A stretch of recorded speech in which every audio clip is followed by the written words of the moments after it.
monde et bienvenue dans ma cuisine. J'ai décidé de préparer avec vous mon repas de ce soir. Aujourd'hui nous allons manger un poisson fumé et gratin de chou-fleur où je vous explique comment je fais les choses à une main. C'est parti!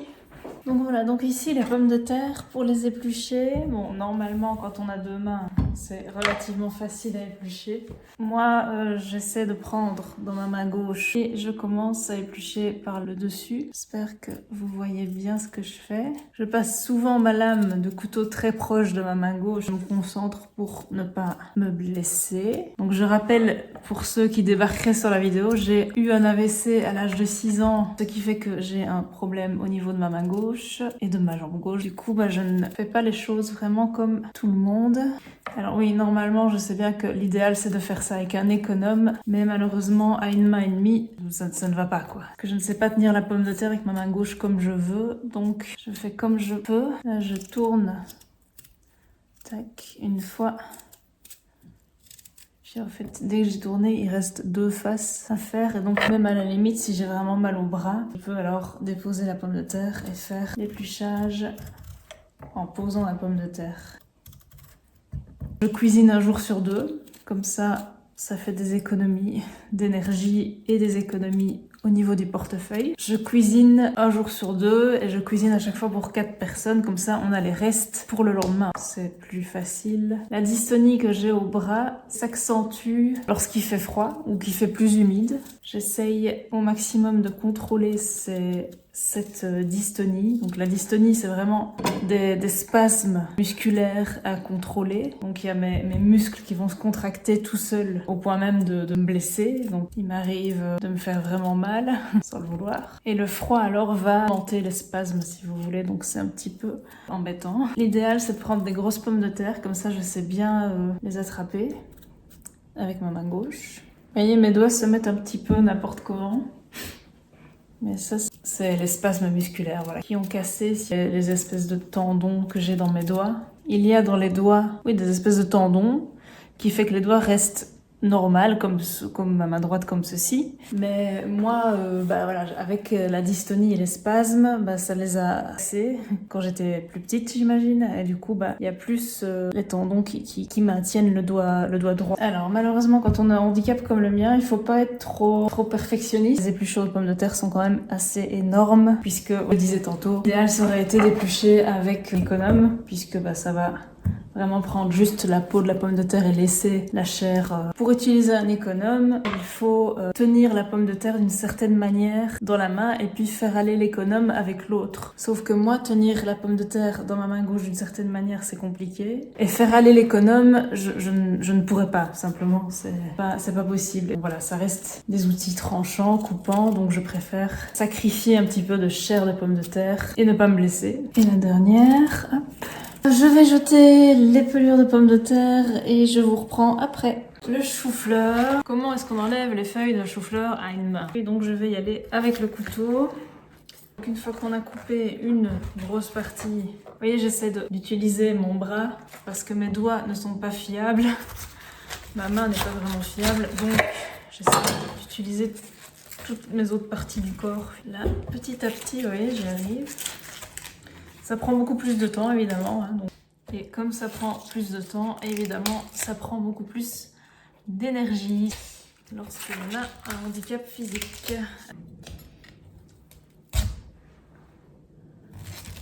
voyez, je fais toujours attention à où je place ma lame par rapport à ma main gauche.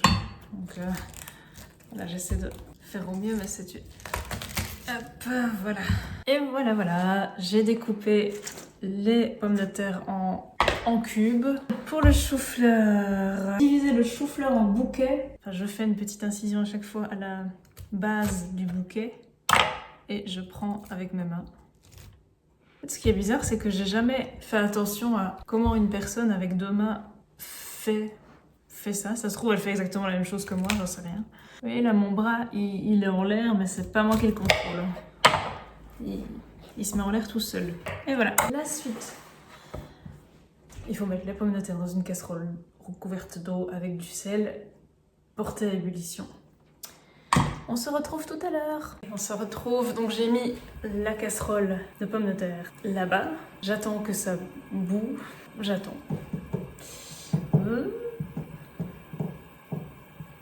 Il y a mon chien qui me regarde. Il a l'air blasé, je vous dis pas. Il a l'air complètement blasé. J'ai un peu des douleurs musculaires au niveau des épaules à cause du froid, comme je l'expliquais tout à l'heure. Et que j'ai fait de la musculation ce matin. Si vous avez regardé ma vidéo où je vous montre ce que je fais comme sport et comme kiné, vous verrez qu'à un moment donné, je fais des exercices avec un élastique bleu. Je dois dire que ça fonctionne très très bien. Donc voilà. Si vous avez des idées de vidéos que je pourrais faire, ou même si vous avez des demandes bien particulières, n'hésitez pas à me demander, à me dire ce que vous avez envie que je fasse ou que j'essaie de faire. Ou si vous avez même des questions, je peux faire une vidéo questions-réponses, il n'y a pas de problème, je suis ouverte à toutes les questions, donc n'hésitez pas, par rapport à mon handicap, par rapport à tout et à rien. Voilà, les pommes de terre et le chou-fleur est prêt. Je vais vous montrer de loin comment je fais pour égoutter les pommes de terre et les choux-fleurs. Je vous laisse bien loin parce qu'il va y avoir de la vapeur à mon avis. Et qu'en plus il faut que je me concentre à une main.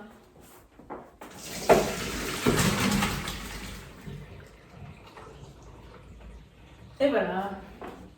Ça demande vraiment beaucoup de concentration parce qu'il faut vraiment que mes doigts soient bien placés. Voilà, regardez, hop. Bon, une fois que ça c'est fait, du flétan et du saumon. Et là, mon chien arrive parce que il sait quand on sort la viande ou des trucs bons du frigo. J'ouvre. Les paquets comme ça, c'est jamais facile à ouvrir, donc j'utilise des ciseaux. C'est beaucoup plus simple. Quand on a un handicap physique comme ça, il faut pas être pressé. Hein, c'est... Donc, tac. Et en fait, il faut couper en petits morceaux et mélanger aux choux et aux pommes de terre. Voilà, donc j'ai découpé les morceaux de poisson, j'ai ajouté au mélange chou-fleur, pommes de terre. Donc là, je dois prendre 300 ml de crème fraîche, une cuillère à soupe de maïzena.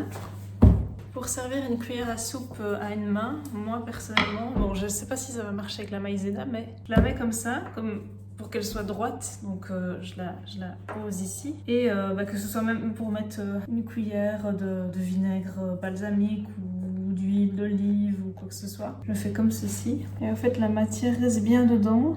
Une cuillère à soupe de maïzena. Vous voyez, ça reste comme ceci. Parce que j'ai difficile à tenir la cuillère avec la main gauche forcément, donc voilà. Donc je mets tac, cuillère de maïzena avec un fouet. Il faut pas qu'il y ait des grumeaux. Alors j'essaye de tenir un petit peu avec la main gauche, même si à tout moment je peux renverser. Hein. Donc je prends des risques. Voilà. Et alors ils disent qu'il faut mettre du sel et du poivre. Bon alors, mon mari, lui, il a acheté du poivre en moulin. Mais malheureusement, pour tenir avec ma main gauche, c'est un peu compliqué. Parfois, j'y arrive quand je me concentre vraiment et que j'ai vraiment du temps à perdre. Mais là, c'est pas le cas. Donc, j'ai du poivre dans le petit pot ici. Une petite cuillère. Je mets du poivre, hop. De la ciboulette, voilà. Je mélange, je verse. Il suffit de mettre du fromage à gratin par-dessus et mettre au four. Et voilà, la recette est déjà terminée. Donc j'ai mis au four à 200 degrés pour 25 minutes, le temps que le fromage gratine bien. Je vous remercie d'avoir regardé, j'espère que vous avez apprécié ce nouveau format de vidéo. J'essaie un petit peu toutes sortes de choses pour voir un petit peu ce qui vous plaît le plus. Donc n'hésitez pas à me dire dans les commentaires ce que je pourrais améliorer ou ce que vous voulez voir ou vous préférez que je fasse. Même si vous avez des questions à me poser, n'hésitez pas. Sachez que la prochaine vidéo de mardi prochain sera vraiment exceptionnelle puisque je vais vous raconter exactement le jour où j'ai eu mon AVC, donc le 24 janvier 98. Donc je vais vous raconter comment ça s'est passé, quels sont les symptômes que j'ai ressentis, comment est-ce qu'on s'est rendu compte que j'avais fait un AVC. Voilà, donc c'est une vidéo vraiment différente de tout ce que j'ai pu faire jusque maintenant, hein, puisque bon, je vous parle un petit peu de mon handicap, de la dystonie, de l'hémiparésie que j'ai au niveau du bras et de la jambe, etc. Mais voilà, je vous ai jamais raconté encore dans les détails ce qui s'était passé ce jour-là. Donc voilà, j'ai envie de vous le partager, et si ça peut aider éventuellement des gens à se rendre compte, bah voilà, ce que c'est qu'un AVC, comment est-ce qu'on sait qu'on fait un AVC, etc. Si ça peut aider des personnes. N'hésitez pas à liker ma vidéo, à la partager et à vous abonner à ma chaîne pour ne louper aucune de mes vidéos. On se retrouve très bientôt. Ciao!